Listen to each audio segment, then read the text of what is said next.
porque eu sei que tem muita coisa pra gente, né? E eu sei que tem muita curiosidade, muita coisa boa, e vocês vão ver que encantamento que é a musicoterapia. Bom, eu falo então de Belo Horizonte, né? Capital aqui das Minas Gerais. Esse espaço aqui onde eu estou é a minha casa, mas acabou virando também um espaço de atendimento. Então a gente tem um piano aqui, né? E vários instrumentos, e o meu QG aqui de trabalho com as crianças, porque no período aí do distanciamento social eu acabei precisando de articular também um espaço de atendimento aqui na minha casa, né? Então a gente acabou se adaptando tudo isso. Vê se melhora a iluminação aí. Tá legal a imagem, gente? Tá dando para ver legal? Tá ótimo, tá ótimo. Tá. Mandar um beijo para Carol Sangalo, que acabou de entrar aqui. Um beijo, minha amiga. Que bom, viu, ter você aqui. A gente estava trocando, acho que foi Isso. ontem, né, Carol? Trocando mensagem. Que bom que você está aqui presente. Simone, você é especialista, né, em aquisição e desenvolvimento da linguagem em crianças de 0 a 6 anos. Por aí já me encanta, né? Falou de criança, falou de desenvolvimento, falou de... Então, eu já fico encantado, já fico apaixonado pela profissional que você é. E aí você também é psicóloga clínica, né? E musicoterapeuta. Agora, eu gostaria também de chamar a atenção aqui das pessoas. Quando a gente fala de musicoterapeuta, as pessoas não imaginam que é uma graduação, né? 4 anos Isso. de estudo, né? Onde você se dedicou 4 anos a uma faculdade de musicoterapia. E isso é bacana porque muitas pessoas não sabem disso, né? As pessoas acham que é um curso livre, que é uma pós-graduação, que é um curso de extensão. E aí tem que prestar Enem, enfim, é como uma graduação, quem faz administração, contábeis, economia, psicologia. E aí eu quero já soltar aqui a primeira pergunta para você, né? Nem sei se você já terminou de se apresentar, mas você vai ficando à vontade durante o programa. Eu quero saber assim, como é que a musicoterapia entrou na sua vida? Se houve influência de alguém, se isso é algo de missão desde criança, como é que você entrou, se foi a musicoterapia que entrou na sua vida? Como é que isso aconteceu?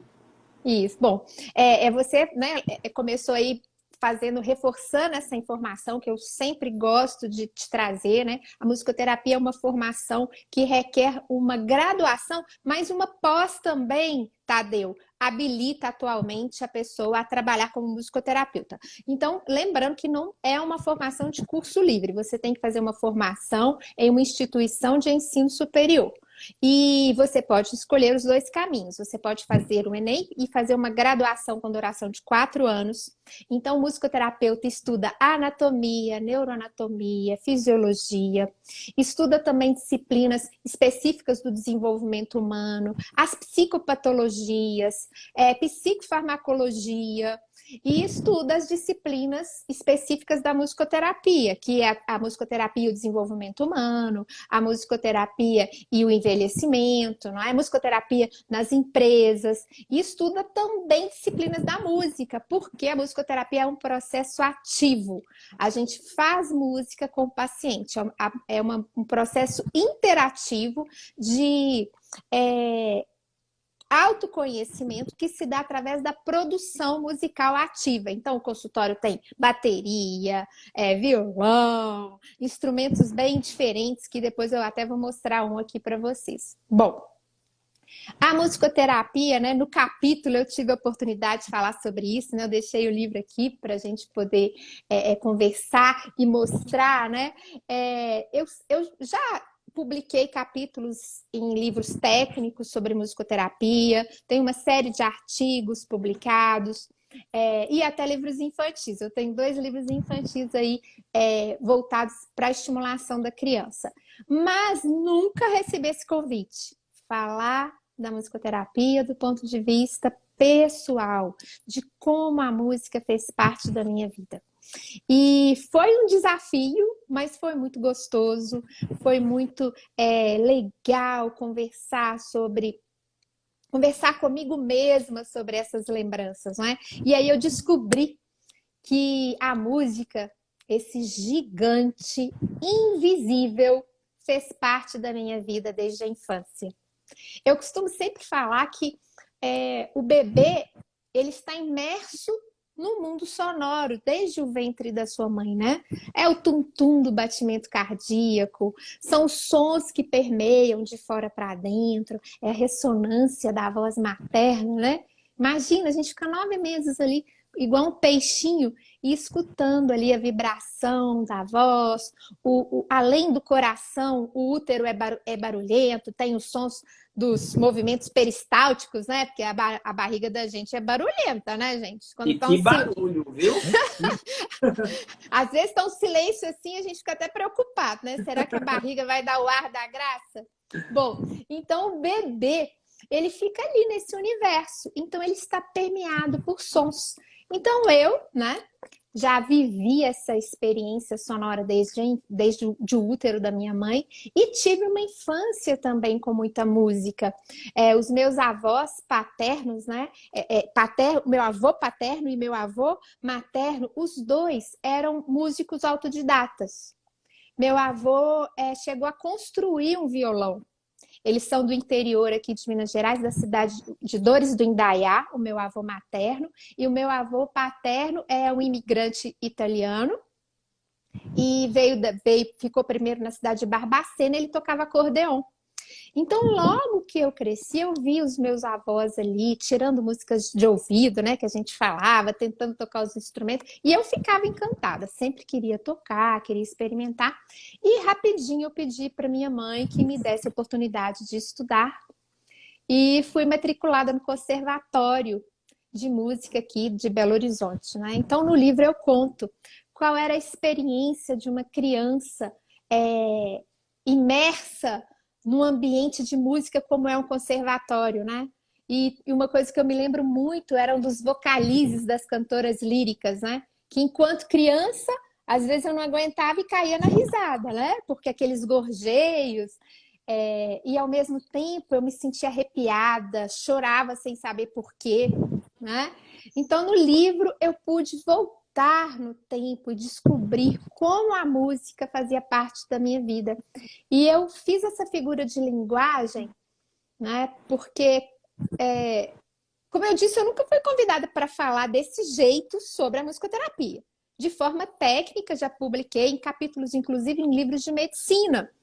Mas ali você está falando com uma linguagem técnica. E nesse livro a proposta era outra, né? Era de falar da parte da emoção, né?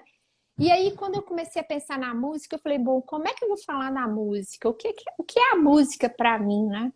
E aí veio essa figura de linguagem, né? Um gigante invisível.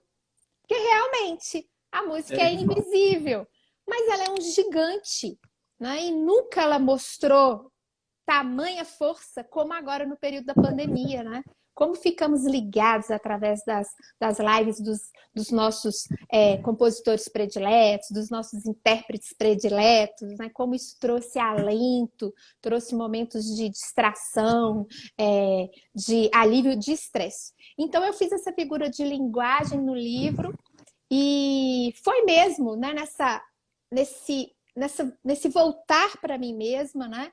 De lembrar como a música fez parte desse processo, que essa figura de linguagem veio e eu adorei. E vi que realmente ela é muito consistente do ponto de vista de falar de como eu percebo a música, não é? E aí fui contando. Então não vou contar tudo, não. Vocês têm que comprar o livro. Não. Além... Pessoal que se vira aí para adquirir o livro, capítulo 4, Música e Musicoterapia, como ir além da motivação. É o capítulo da Simone Presotti. Então, eu já li. E assim, tudo que você está falando aí, eu tô... Porque assim, além da música, né? A escrita e a leitura são libertadores, né? Libertam a gente. E eu tenho certeza que assim como você, como eu, você também, ao escrever, também fez um processo terapêutico, né? Porque a gente se viu ali naquela escrita, a base de informação, vivenciando coisas que a gente estava ali no nosso inconsciente muitas vezes, né? Que a gente traz de criança muitas vezes. Eu, por exemplo, resgatei muita coisa na escrita, por exemplo, a música. Eu sempre fui apaixonado por música e nunca tive a oportunidade de estudar música. E nessa pandemia agora, eu comecei a fazer aula de canto, né? Eu sempre fui apaixonado por desenho e deixei o desenho de lado. E nessa pandemia eu voltei a desenhar. Então, são momentos, assim, como essa pandemia que a gente está vivendo, está passando, graças a Deus, mas ainda não acabou. Mas foram momentos que a gente precisou resgatar algumas coisas que estavam ali adormecidas, como as ideias, por exemplo, os insights, a escrita. E assim, o seu capítulo ele é encantador. Eu já falo logo aqui, quem quiser adquirir o livro, depois a gente conversa sobre isso, mas ele é encantador porque ele é de uma leveza e de uma sensibilidade muito grande. Né? E aí isso também está presente na sua fala e na sua aura, aí, do que eu estou vendo daqui, né? Muito bem iluminada. Então, a gente vai falar o quê? Só ler e se deliciar. Agora me diz uma coisa, você falou aqui no seu... Vou dar um spoiler aí. Você falou aqui da questão da música, a música predileta, né? Qual era a sua música predileta na infância? Isso, então, Aproveitar e mandar um isso foi uma beijo coisa muito pra todo mundo aí. interessante. Ah, tem muita Sim, gente pode aqui, ó. falar. Tem a Isabela, né? Tem 2 filhos meus aqui assistindo, Gustavo e Cássia, Isabela. É, tem muitos amigos. Lorena Flor, que é uma linda aí, que aqui é minha aluna na escola que eu trabalhei. Muito Sandra, um legal. beijo. É muito gostoso ver as pessoas aqui participando, né? Bom, isso era uma coisa que eu também não tinha me atentado, né? Quando eu parei para escrever, que eu vi como a música era importante para mim, eu descobri que eu tinha um caderno da adolescência onde eu perguntava para os meus amigos e registrava quais eram as 5 músicas prediletas dele naquela época. E assim, era uma pergunta diferente, né? Porque a gente até, não sei se você teve isso na sua adolescência, mas na minha adolescência, eu tenho 56 anos, a gente não tinha redes sociais, né? Então o que a gente fazia? A gente fazia ao longo do ano alguns cadernos de lembranças, onde a gente anotava as coisas dos amigos, os amigos escreviam coisas pra gente. E esses cadernos tinham perguntas, né? E no meu caderno eu esbarrei com essa pergunta que eu me lembro que era original. Nesse meu caderno eu queria saber quais eram as 5 músicas mais importantes para os meus colegas ali daquele período, né? E aí você me pergunta qual eram as 5 músicas naquela época mais importantes para mim. Eu já estudava piano, né? Comecei a estudar piano, então, como eu disse, com mais ou menos 6 anos eu fui para o conservatório fazer o que a gente chama de iniciação musical. E eu sempre gostei de música erudita, né? A gente chama muito de música clássica, mas o classicismo é um período dentro da música erudita. E eu assim, sempre gostei, né? De músicas clássicas, principalmente Vivaldi, é um compositor que eu sempre gostei muito, então eu ouvia, gostava muito de chorinho desde criança. Eu achava que o chorinho era uma música que me fazia assim, né? Dava vontade de dançar. E gostava de todo o repertório aí que era daquela época, né? Da minha fase aí de infância e adolescência. E eu me lembro de um compositor que não é um compositor erudito, mas era o Richard Clayderman. Era um pianista, né? Um pianista lourinho, assim, do cabelo meio escorridinho, né? E eu me lembro que eu gostava muito porque no recreio da minha história, na minha escola, para começar e para terminar o recreio, era uma música do Richard Clayderman que tocava. Então eu gostava muito das composições dele, né? Até porque me lembrava o recreio, né? E no meu livro eu conto a minha história com o recreio da escola, que era onde eu descobri já essa vocação para o cuidado, para ser uma terapeuta. E a música foi acompanhando aí ao longo de toda a minha vida, não é? E quando eu me decidi me tornar terapeuta, eu decidi usar a música como forma de alcançar as pessoas, né? Foi aí que eu fui descobrir a musicoterapia e fui estudar e me dedicar aí. Eu estou fazendo 32 anos já de percurso de neuroreabilitação através da música. E me graduei pela UFMG, mas o curso só veio depois aqui para Minas Gerais. Eu tinha começado uma especialização fora do Brasil e depois eu concluí, fiz a graduação aqui na UFMG e tive a oportunidade também de estudar musicoterapia neurológica com o professor Michael Taut, que é da Universidade, que é do estado Colorado e que tem uma formação específica para neuroreabilitação. E aí, trabalho com as crianças, com os adolescentes com intercorrências neurológicas, com mal de Alzheimer. Já tive a oportunidade de trabalhar com pacientes acamados, não é? Com intervenções aí, inclusive para pessoas em coma. Então, já tive várias experiências aí nessa área da intervenção com a música para alcançar a saúde. E o diferente da musicoterapia é justamente isso. A gente não usa a música com finalidade musical. A gente não quer que aquela pessoa tenha ganhos em sua habilidade de performance ou de conhecimento musical. A gente quer que ela tenha ganhos nas áreas da saúde, que é a cognição, a motricidade, a relação interpessoal. Isso, aí você tocou num ponto importante que é essa questão de trabalhar a música com essa finalidade, né? Da cognição, da atenção, né? Atenção plena. Agora, eu fiquei na curiosidade, sim, eu fico tentando imaginar que com a criança a gente consegue, pelo menos, traçar um desenho imaginário de como é que funciona, mas você falou de pessoas acamadas e pessoas em coma. Como é que funciona? Conta pra gente assim, traz pra gente uma situação prática que você vivenciou, deve ter tido muitas. Como é que funciona a musicoterapia para uma pessoa em coma?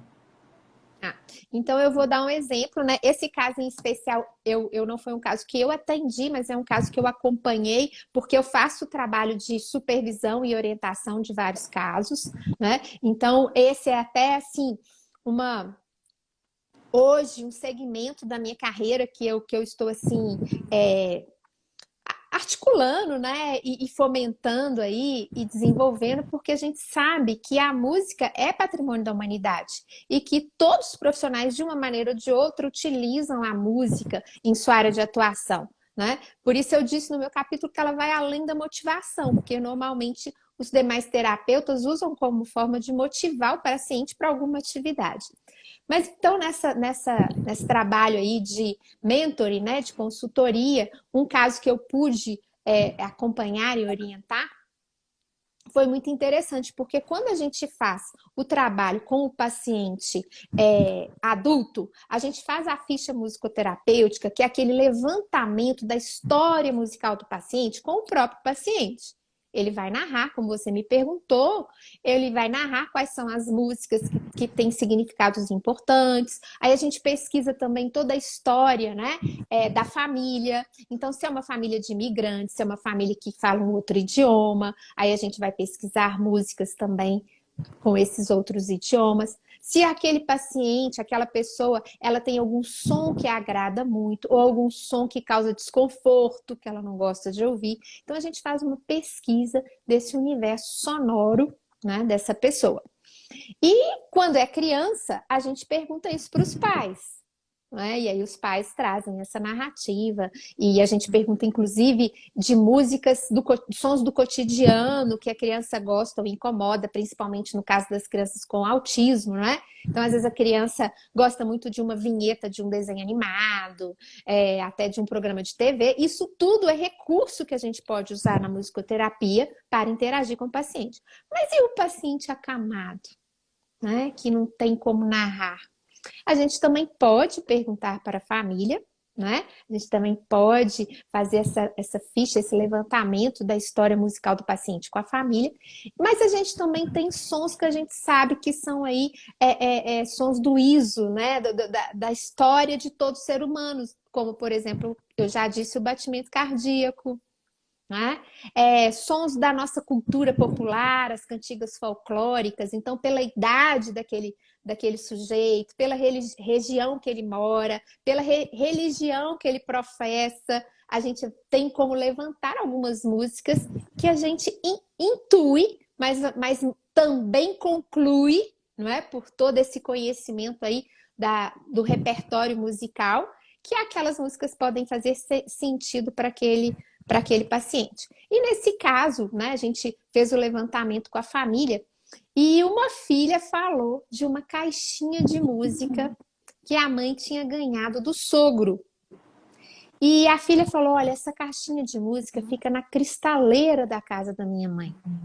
E ela guarda isso como uma preciosidade, porque, segundo ela, foi o único presente que ela ganhou do sogro. E aí a gente pediu que a filha trouxesse essa caixinha de música, né?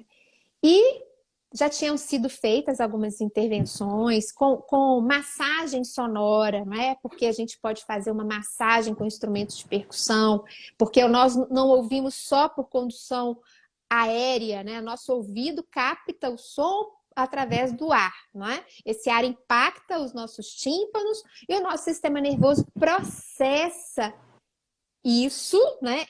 Dentro da nossa memória, dentro da nossa memória auditiva, da nossa história com a música. Mas a gente ouve também por condução tátil. A gente ouve quando a gente sente a vibração na nossa pele. Também é uma maneira de ouvir. Então, com esse paciente acamado, a gente usa essa massagem sonora, essa audição por via tátil. E a gente levou, então, numa das sessões de musicoterapia, né? Foi levado para essa paciente essa caixinha de música.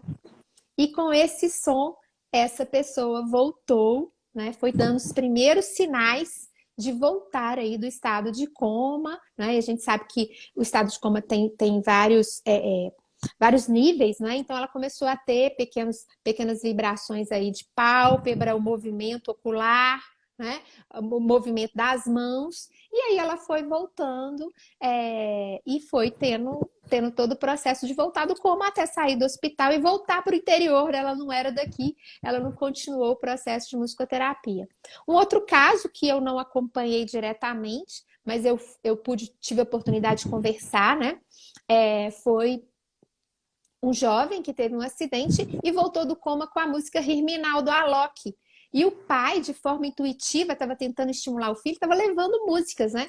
E a irmãzinha falou com o pai: olha, pai, ele gostava muito da música do Alok. E isso saiu, inclusive, nas redes aí de televisão, né? E foi muito comentado, porque esse jovem voltou também, começou a ter os primeiros sinais aí, através do contato com essa música, que com certeza fazia parte lá do preparo dele para as baladas, né?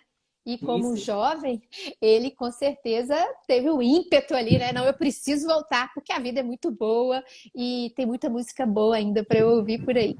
Então, é assim que pode acontecer com o paciente que tem o quadro aí de coma, né?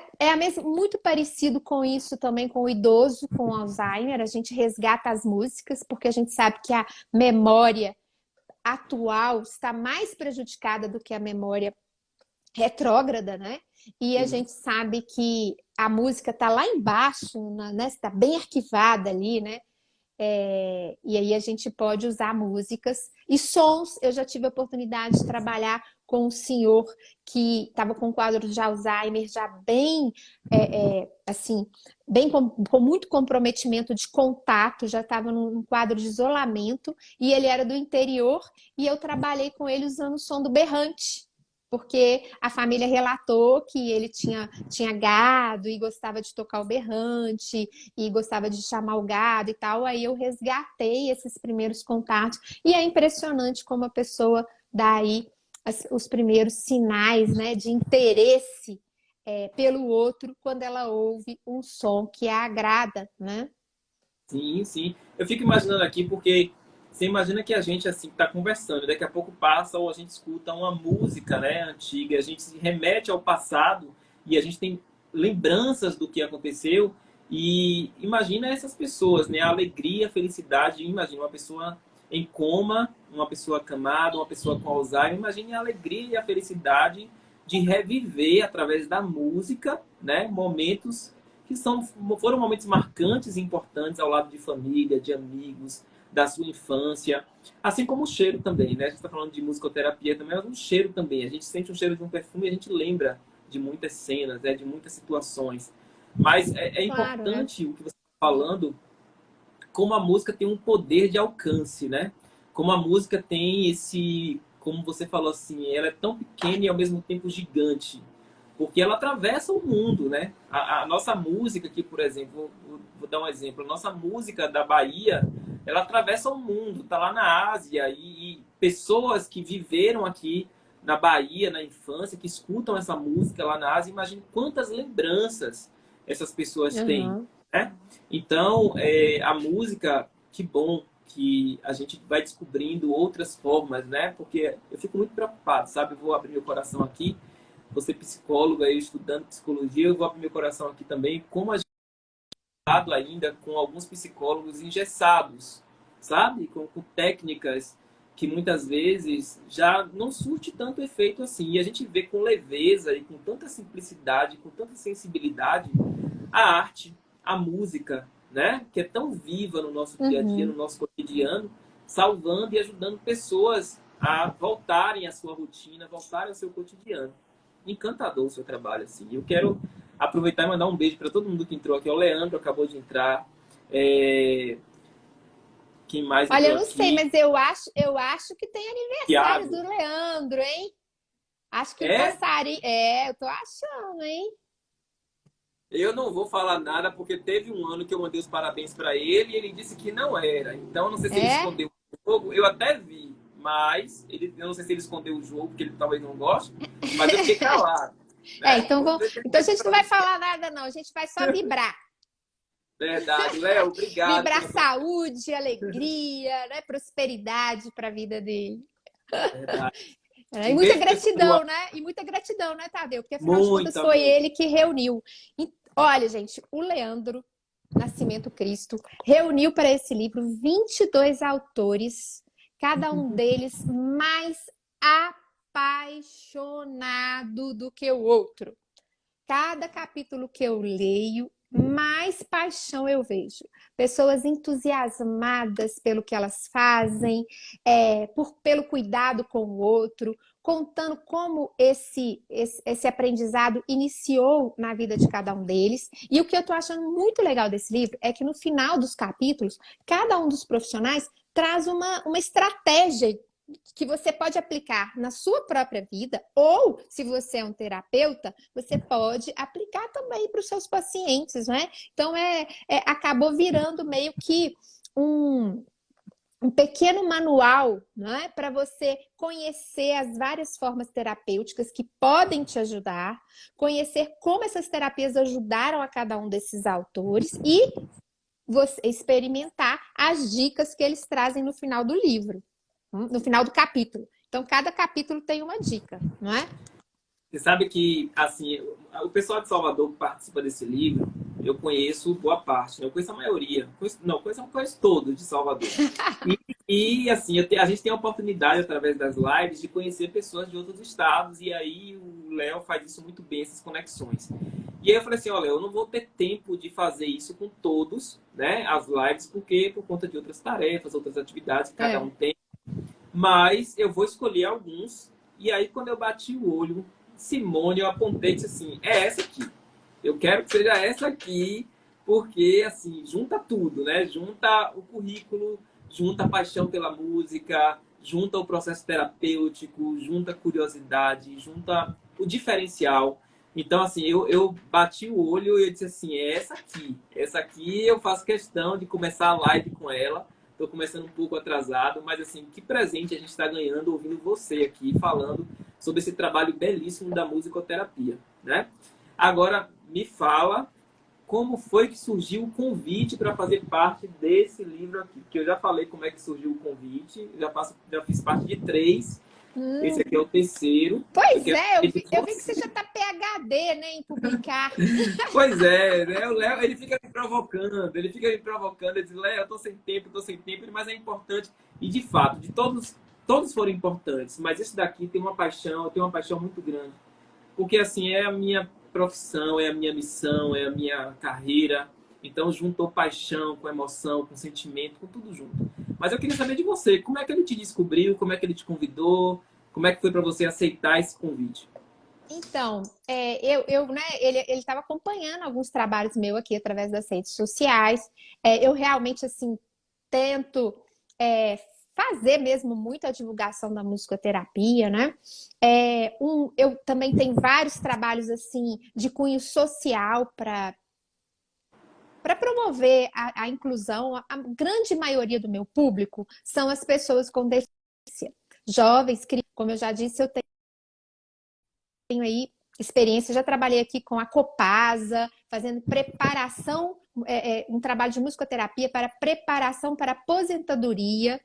Já trabalhei também com grupos da CEMIG, então já tive aí experiências com grandes empresas, né, de fazer um trabalho através da musicoterapia. Mas o meu dia a dia, né, a grande clientela, né, a minha agenda está repleta de crianças. Então eu começo segunda.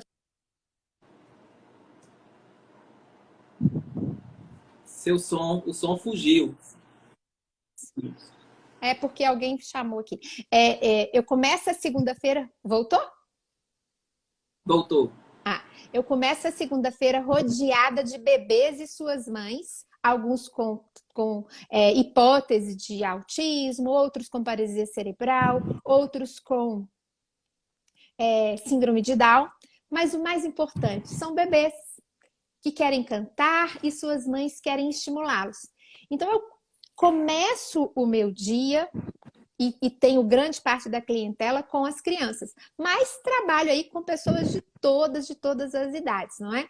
E aí, uma das coisas que eu sempre tento promover são esses eventos que são eventos fora do espaço do consultório, então eu faço flash mob, faço hora dançante, né? Já fiz aqui no Hard Rock Café uma hora dançante para os adolescentes, já fiz junto com uma colega musicoterapeuta, Meire Geraldo, do Galeria Alt, que tem um trabalho incrível, né, de criar um espaço virtual para as obras de artes da pessoa com autismo. A gente realiza o flash mob inclusivo, que a gente vai com esses jovens para um espaço público, que pode ser uma praça ou uma casa de shows, e a gente começa a fazer música com eles e chega uma orquestra para tocar junto.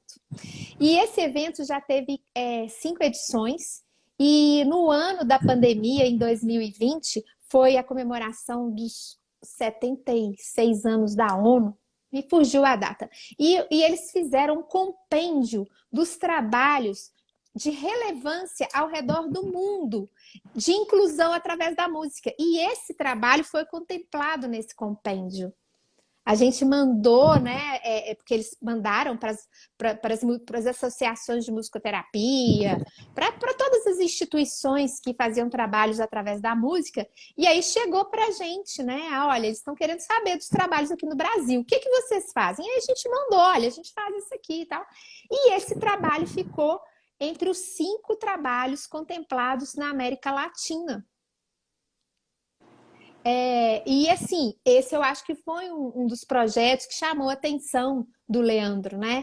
E eu sempre divulgo isso nas redes sociais, porque eu acho importante, acho que é uma forma de dar visibilidade à musicoterapia, é uma forma de dar visibilidade ao potencial da pessoa com deficiência, e é uma forma de promover o que eu chamo, né, de informação empática.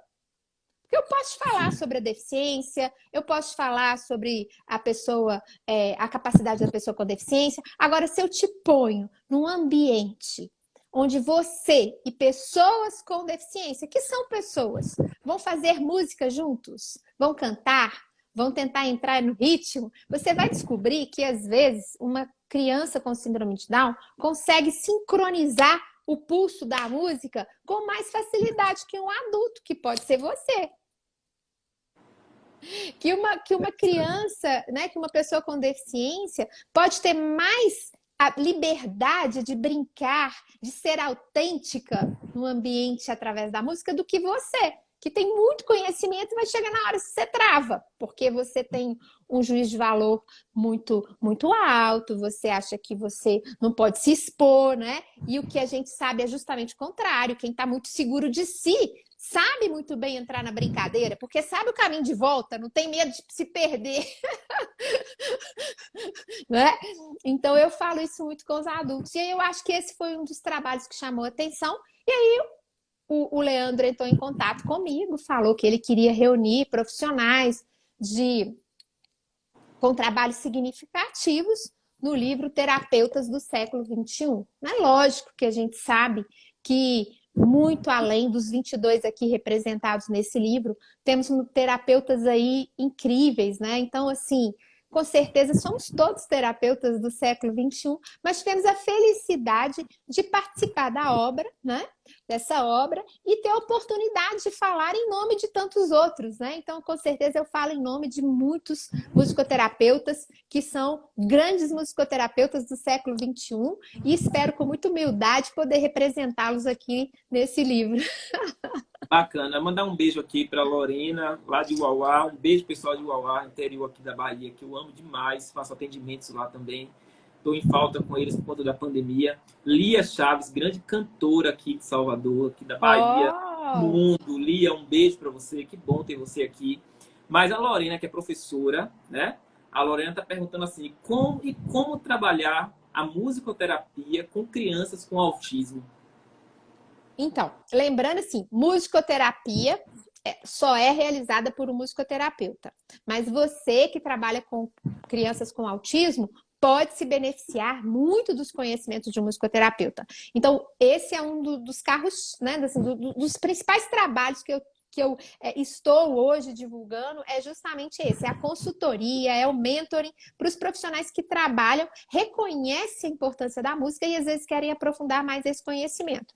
Então, nesse processo de mentoring, eu às vezes recebo os casos que outros terapeutas de todas as áreas estão trabalhando e falo, olha, Simone, aqui na minha cidade nem tem musicoterapeuta, porque essa é uma realidade, né? São poucos profissionais no território gigantesco, né, que é o nosso país.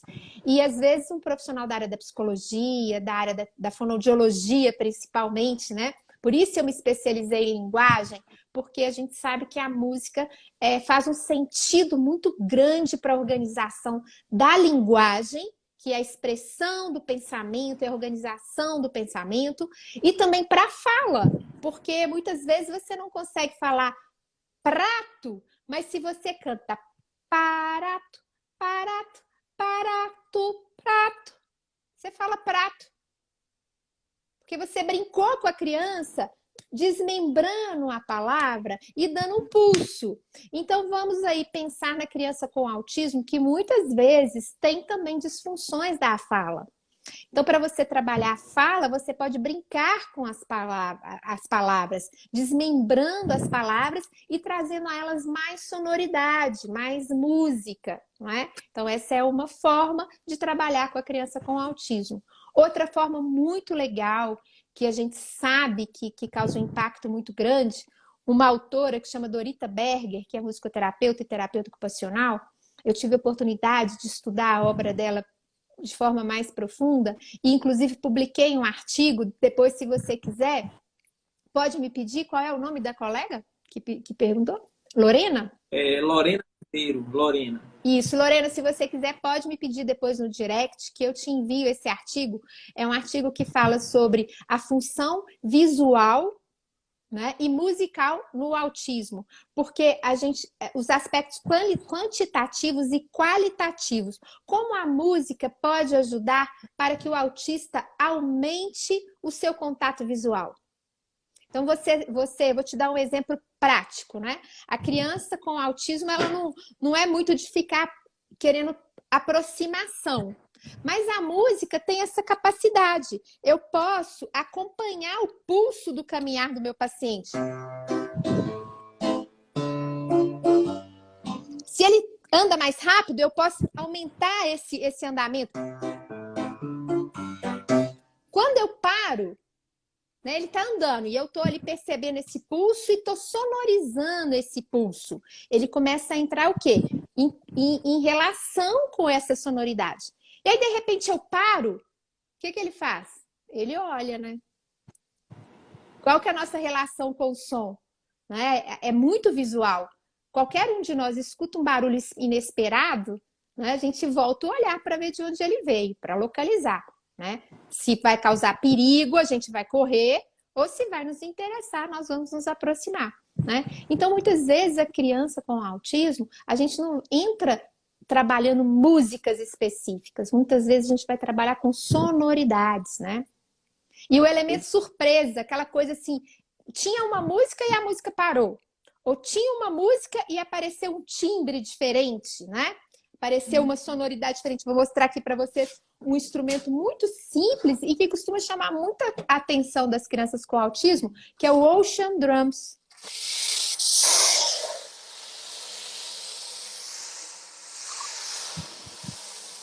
É um tambor do mar, né? Ele aqui tem pequenas bolinhas, ó, de metal. E quando eu rodo, ele faz esse som do mar, que também remete aí ao útero, né? A toda essa questão aí do nosso desenvolvimento ontogenético e filogenético. Porque no útero a gente também revive todo esse percurso, né? Da raça humana, né? Desde aquele óvulozinho até virar aquele girino, aquele peixinho, né? E até sair de dentro do útero e respirar pela primeira vez. Então, Lorena tá falando aqui, eita, Tadeu que nos traz maravilha. Ô, minha filha, como se daqui na Bahia, ô, minha filha, se deixar, eu boto aqui a Simone para falar sozinha, porque eu tô encantado. É maravilhoso isso. Mas então, Lorena, esse trabalho, né, com o autismo, com certeza o musicoterapeuta é um profissional que pode ajudar a todos os outros profissionais a fazer um uso mais adequado, mais consistente e seguro. Porque também é importante falar, gente, a música não causa só benefícios, não. Principalmente no caso do autismo. Às vezes a pessoa fala assim comigo, ah, mas eu uso musicoterapia no meu trabalho porque ele adora bater o pandeiro. Aí eu já penso assim, meu Deus, porque a gente sabe que o autismo pode ter a presença de flappings, que são movimentos estereotipados. Aí você pega uma criança que tem o flapping, que tem esse movimento estereotipado de ficar balançando a mão. Aí você dá um pandeiro para ela. Você juntou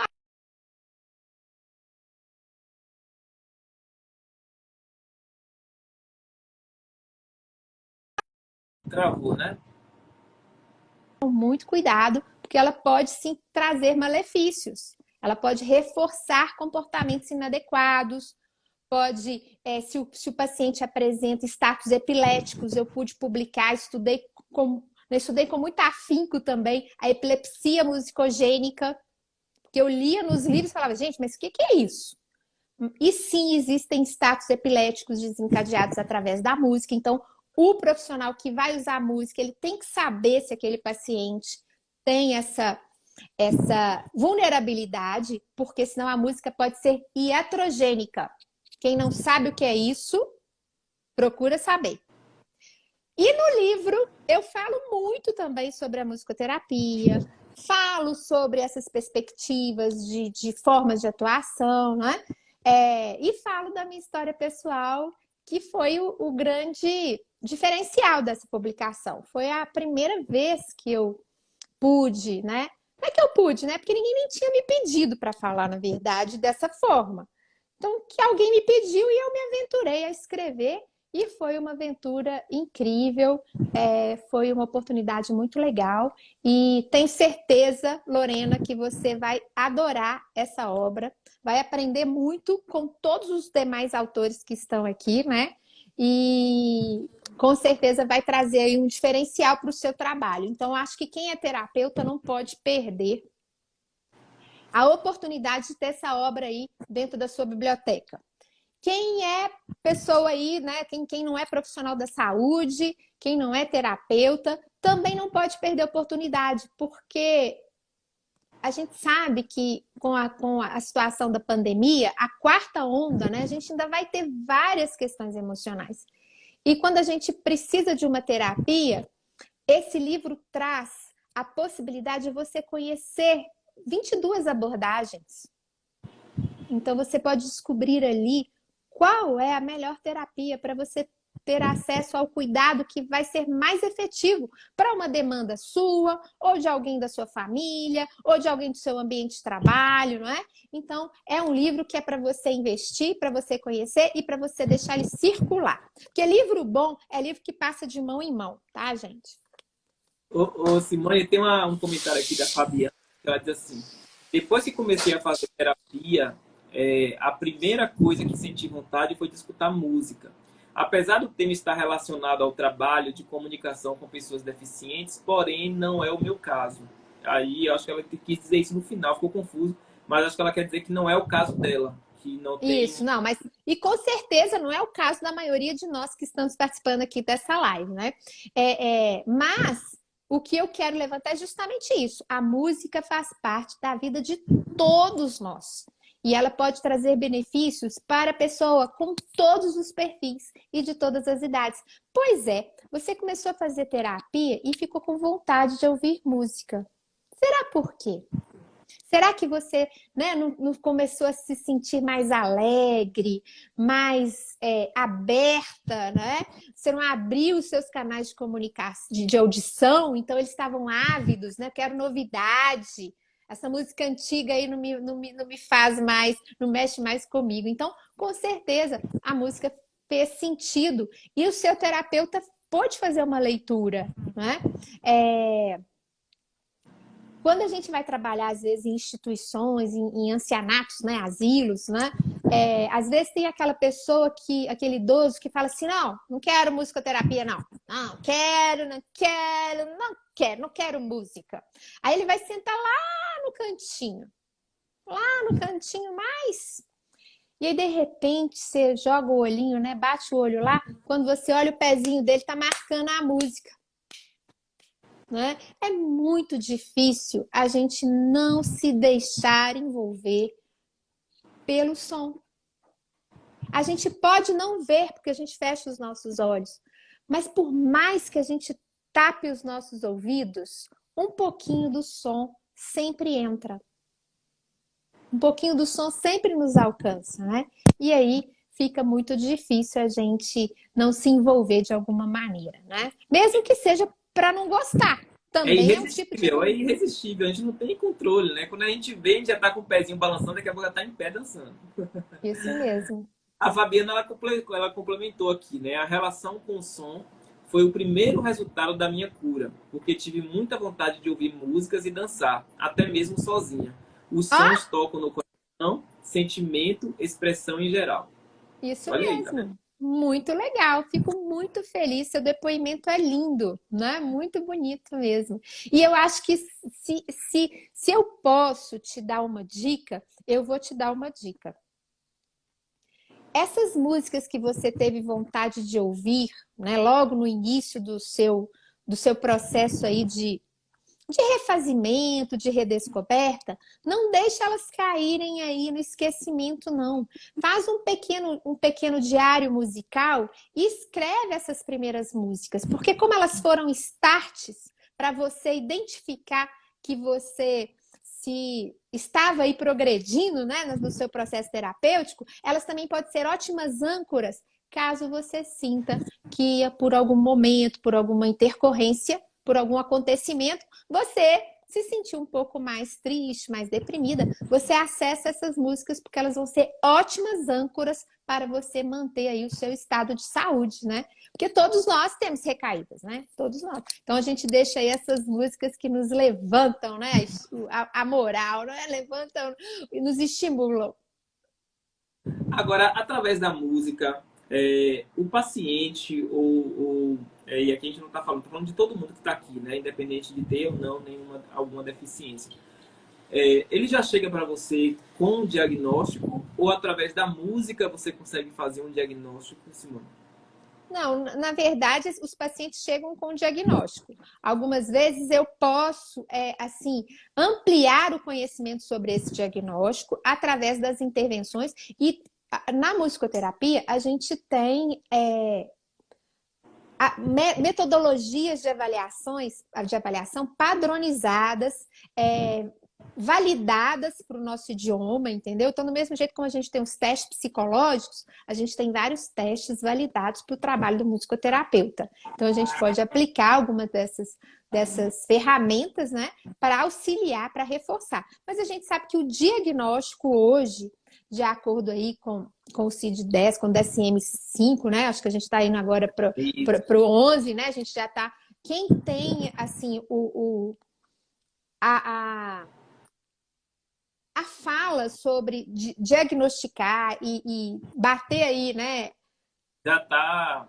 É tão o difícil, médico, né?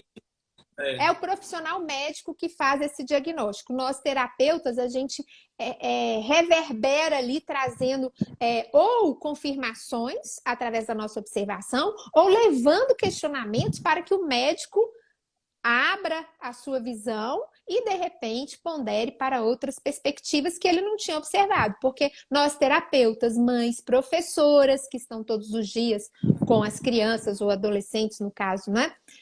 E o diagnóstico, gente, essa semana mesmo eu pude conversar com a doutora Ticiane, fisiatra, aqui através das redes sociais.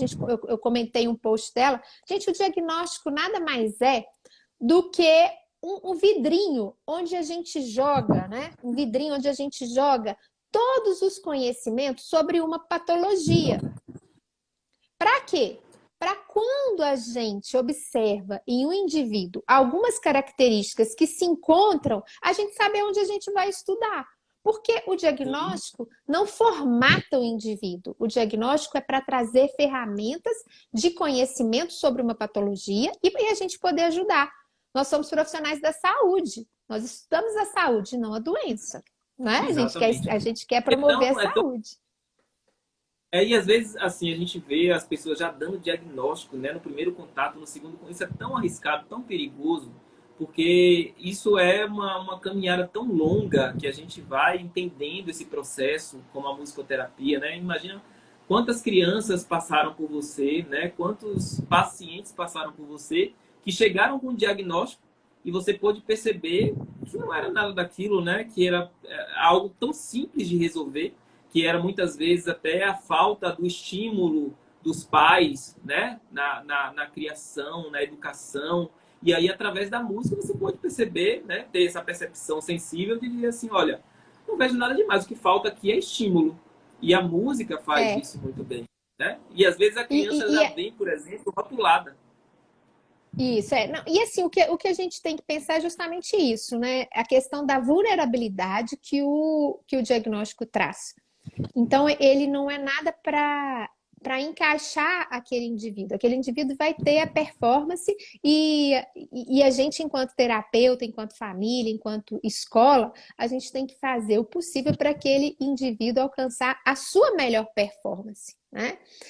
Se o diagnóstico é colocado como algo que vai trazer vulnerabilidade, tá bom, ele é autista, então ele é inflexível, ele é rígido, então a gente não pode mudar nada, a gente tem que manter tudo como está, porque a inflexibilidade é característica do autismo, ponto pacífico. Não, é justamente o contrário. Se a gente sabe que a criança tem essa dificuldade, a gente vai ter que trabalhar para que ele possa adquirir a habilidade da flexibilidade, porque senão ele vai se tornando inflexível, né? Com dificuldade de variar, não só nas brincadeiras, mas também como na questão alimentar, ele começa a ter uma dieta cada vez mais restrita, né? Ele começa a ter um interesse cada vez mais restrito, só gosta de dinossauro, tudo tem que ser só dinossauro, nada além de dinossauro, e aí a gente acaba reforçando o quadro de rigidez, né? Então a gente precisa trabalhar mesmo com o diagnóstico enquanto algo que nos ilumina caminhos que a gente tem que percorrer e não como algo que engesse. E eu concordo com você. Hoje em dia tem um excesso de diagnóstico, né? Não raro os pais vão levar os filhos para uma consulta e às vezes os pais também acabam recebendo algum diagnóstico. Quando às vezes isso já são pessoas totalmente adaptadas, com um desempenho, né? E que se isso vai contribuir de alguma maneira para melhorar a qualidade de vida, ótimo. Mas quando isso vai trazer vulnerabilidade, vai cair ali no espaço, não vejo sentido. Pessoalmente, não vejo sentido. Também não. Mas faz parte, né? Então, assim, para encontrar nossa querida Simone aqui no livro, vocês já sabem, pode seguir ela, pode me seguir. Então, eu estou aqui junto com ela, né? Aproveitar aqui para falar, né, também que eu estou no capítulo 17, Regressão, a cura através da compreensão das memórias inconscientes do passado. Olha só. É um caso, um case que eu trago aqui de um paciente sem identificação, lógico, lindíssimo, muito bom, que escrevendo, eu me emocionei, me coloquei ali várias vezes naquela posição daquele paciente ali. E aí a gente tem também a previsão do lançamento para 11 e 12 de dezembro online, né? Então, eu não sei se já está no Simpla as inscrições. Então, quem quiser participar, nós vamos estar palestrando, falando dos capítulos, das nossas vivências e experiências, dias 11 e 12 de dezembro. É só entrar no site do Simpla. Até para adquirir o livro também, façam um contato no direct com a Simone, contato também no meu direct para saber como adquirir o livro. Tem aí pré-lançamento. E além disso, onde é que as pessoas podem encontrar, contratar você, Simone? O pessoal de Uauá ficou interessado aí, o pessoal de outros lugares aqui da Bahia, de outras cidades também fica. Como é que faz para encontrar você? Onde encontra você? Isso. Então, aqui nas redes sociais eu tenho o perfil @musicoterapiabh, onde eu coloco, né, muitas informações sobre a musicoterapia. Tem o perfil, né, que acabei entrando por ele, né, que é o @Simone Presotti, que é o perfil onde eu também divulgo a musicoterapia, onde eu também falo de trabalhos. Então, acaba que os dois têm o meu pessoal tem um pouquinho da minha vida pessoal, mas o Musicoterapia BH tem só as questões da musicoterapia mesmo. E nos dois perfis, no link da bio, tem um acesso ao meu site. E na lojinha virtual do site, você pode contratar todos esses serviços, inclusive a consultoria personalizada, que eu já marco uma hora para você me mandar o vídeo, se for o caso de um atendimento, que você quer uma orientação para usar melhor a música, né, dentro da sua área de atuação, ou os eventos presenciais que eu realizo também em vários estados. Então, se você quer fazer um workshop no seu estado sobre musicoterapia, a gente pode combinar, eu posso me deslocar e atender um grupo aí de profissionais levando a informação mais consistente sobre o uso da música. Lembrando que nenhum desses eventos tornam o profissional musicoterapeuta, apenas leva um conhecimento mais consistente. E lá também tem a lojinha virtual, que tem os livros infantis, né? Tem o livro do Natal, não deixei nenhum aqui para ver. O livro do Natal é lindo, quem tem que dar presente para a criança, que quer presentear, que tal presentear a criança aí menor de 10 anos com um livro que fala do verdadeiro sentido do Natal, que é o nascimento do menino Jesus. Não tem nada a ver com Papai Noel, né? Santa Claus foi um bom velhinho e fez brinquedos para as crianças e a história dele também é linda. Mas o verdadeiro sentido do Natal é o nascimento do bebê. Olha que coisa mais linda. Não tem nada de mais esperança do que o nascimento de um neném, né? E esse neném foi Jesus. Então, nesse livro, eu conto a história falando assim: uma estrela anunciou o nascimento de um bebê. O galo cantou cocoriocó, cocoriocó, cocoriocó. Jesus nasceu. A vaquinha perguntou: aonde? Aonde? Aonde?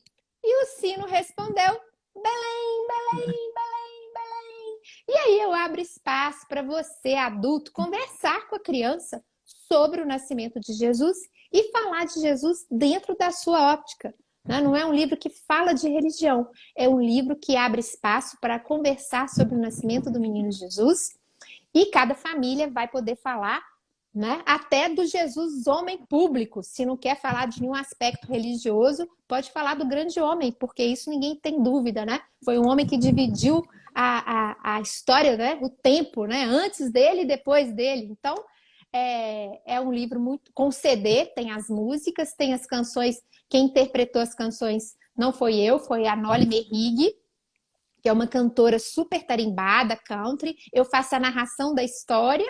E aí a gente tem Jingle Bell em português, Jingle Bell em inglês, tem jogos de memória para a criança perceber os sons. Então, um material muito legal, inclusive para Lorena. Lorena, você que trabalha com as crianças aí com autismo, é um material que dá para usar o ano inteiro.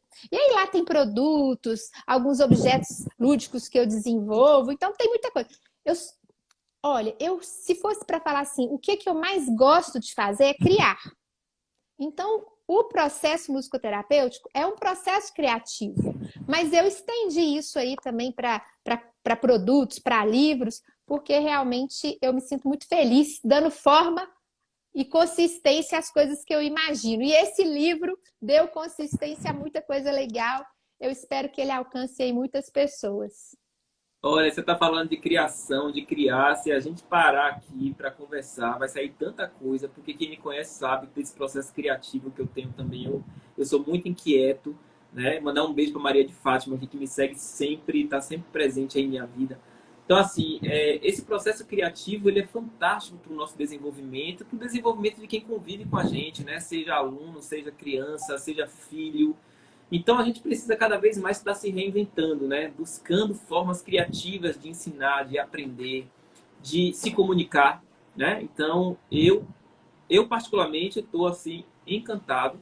Eu não achava que seria diferente. Eu acho que foi exatamente até mais do que eu pensei essa live nossa aqui, porque falar de criança para mim é muito importante. Eu tenho um público também de crianças muito grande, onde passam pelo atendimento terapêutico. Pais também, eu tenho um cuidado muito grande com a família, porque a família faz parte desse processo. Então, quero te agradecer, assim, muito, muito, e quero saber, assim, quando é que você vem em Salvador? Quando é que você vem aqui na Bahia? Porque a gente precisa muito de você aqui. E eu Vamos quero que você... organizar um workshop aí. Vamos Vamos! organizar um workshop. Só precisamos de um espaço, né? Uma data, e aí eu levo todo o arsenal. Quem quiser conhecer aí, o workshop tem uns objetos incríveis, né? Como esse instrumento. Então, eu levo os instrumentos porque é um processo ativo. Então, eu tenho que ir levando mais uma mala gigante de tubos sonoros, de boomwalkers, de tambores super interessantes, porque o processo do workshop é um processo ativo, é uma experiência sonora para cada um descobrir a sua musicalidade. E com certeza, 2022 estarei aí na cidade de Salvador para realizar esse evento. Que honra! Vou repetir aqui. Que honra, minha filha, ter você aqui. Seja bem-vinda, né? Então, assim, a gente vai ficar ansioso esperando, seguindo você e pedindo sempre para que você venha. Aí, Lorena, Semana Pedagógica, né? Professores que estão aqui, seguidores, empresas, isso também a gente pode levar para as empresas, né? Fazer um trabalho aí de socialização, de integração. Então a música, ela tem um poder fantástico, né? A gente viu aqui, a gente falou e permeou por vários espaços onde a música ela passeia e ela está presente. E a Bahia é musical, a Bahia é altamente musical e a gente fica encantado com isso. Então eu quero te agradecer muito, muito, muito. Eu espero fazer outras lives com você. Espero que quando você vier aqui a gente possa ir para o estúdio para você participar lá do programa também, gravar. E dizer para você, assim, projetos. Tem algum projeto novo? O que você está aprontando aí para a gente? Me diga aí o que você está escondendo. Olha, dia 28 de novembro, né? Então daqui já está pertinho. Eu vou lançar no Spotify o álbum Música para Crescer. São 10 composições autorais e nesse eu sou a cantora. Fui preparada pela fonoaudióloga Priscila Moreira e eu canto 10 canções que eu criei ao longo do meu trabalho. E essas canções eu estou organizando um curso online. As canções vão ficar disponíveis gratuitamente para todas as famílias, profissionais utilizarem. E eu vou criar estou criando um curso online na plataforma Sapium, para ensinar as pessoas a usar cada uma dessas composições para estimular as crianças. E lá na plataforma Sapium já está disponível um curso online de 2 horas, gratuito, onde eu falo algumas dicas importantes, né? O curso se chama Musicoterapia Saiba Mais. É só procurar na plataforma Sapium, Simone Presotti. E ele já está lá disponível para todo mundo conhecer um pouquinho mais. E logo, logo a gente vai ter as composições que vão estar no Spotify e o curso onde eu explico, ensino estratégias de uso, né, para cada uma delas. Então, são canções para trabalhar, por exemplo, o uso do pronome pessoal, a organização da postura, para trabalhar a consciência fonológica, né? E todas muito lúdicas, muito simples, mas todas muito efetivas. Olha, Simone, que a gente possa, assim, aprender cada vez mais com você, porque a gente precisa sair desse lugar, né? Desse lugar, desses conteúdos, dessa coisa de ainda, eu vou falar aqui da escola, né? mas que a gente possa sair desse lugar só conteúdo, conteúdo, conteúdo, mas que a gente possa trazer essa ludicidade como um processo terapêutico, que é a musicoterapia, para o desenvolvimento das crianças, para o desenvolvimento dos adultos, para o desenvolvimento dos, vamos dizer assim, da melhor idade, né? Como se fala hoje. E dizer que o seu trabalho ele tem uma relevância muito grande para a gente, assim, para todo mundo, independente se tem algum tipo de deficiência ou não, a música liberta, a música cura, né? E quando eu trabalho com educação, eu que trabalho com terapia, eu posso dizer para você que eu estou assim muito, muito feliz por essa live que a gente fez aqui, porque eu tenho certeza que tocou cada um que está assistindo aqui, porque se não for a própria pessoa que está assistindo, com certeza ela conhece alguém, né, que sabe agora que a música é uma saída, é uma alternativa para essa cura. Então, Isso. o bom das Ótimo. Eu nossas te agradeço lives, muito né, pela o bom oportunidade. dessa leitura, o bom da leitura que está aqui, né, os textos de todos os terapeutas, é isso. São as ferramentas que a gente traz, são os conhecimentos que a gente traz para todo mundo e que a gente está conhecendo aqui uma delas, que é a musicoterapia. Então, parabéns pelo seu trabalho, viu? Eu fico muito feliz. Muito obrigada pela oportunidade. Foi muito gostoso o nosso bate-papo.